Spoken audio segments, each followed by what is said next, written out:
Sino ang mastermind? Yan ang malaking tanong sa kaso ng missing sabungeros. Maski raw hustisya, kaya nitong bayaran.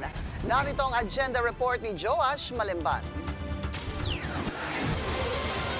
Basta, tandaan nyo, ang bigat ng kalaban dito kasi ang pera niyan, nakakapasok yan hanggang even sa judiciary. Isang kilala at makapangyarihang tao ang nasa likod ng missing sabungeros. Yan ang kinumpirma ni Justice Secretary Boying Remulla kaninang umaga. Aniya, makikipag-usap siya kay Supreme Court Chief Justice Alexander Gesmundo matapos ilahad ng whistleblower na si alias Totoy kung gaano kalakas ang itinuturong mastermind. Basta yung sinasabi ng mastermind, narinig ko yung kanyang in his own words, kaya natin yan, kahit Supreme Court daw, kaya niya.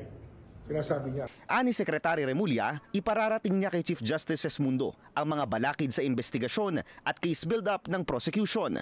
Tsaka meron pang grupo yan, may grupo pa yan. Mayroon pa tayong grupo ng police officers na involved. Marami tayong involved dito, hindi ito basta-basta.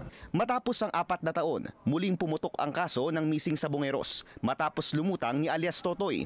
Isa sa mga 6 na security personnel ng Manila Arena na nakasuhan ng kidnapping at serious illegal detention noong 2023. Ayon kay Totoy, sa Taal Lake nilibing ang mga bangkay ng missing sabungeros at iba pang mga biktima na aabot daw sa 100 ang bilang.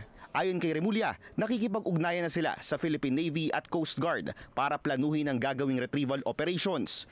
Kasalukuyan din daw silang nakikipag-ugnayan sa Japanese government para masuportahan ang kinakailangang teknolohiya sa isasagawang misyon.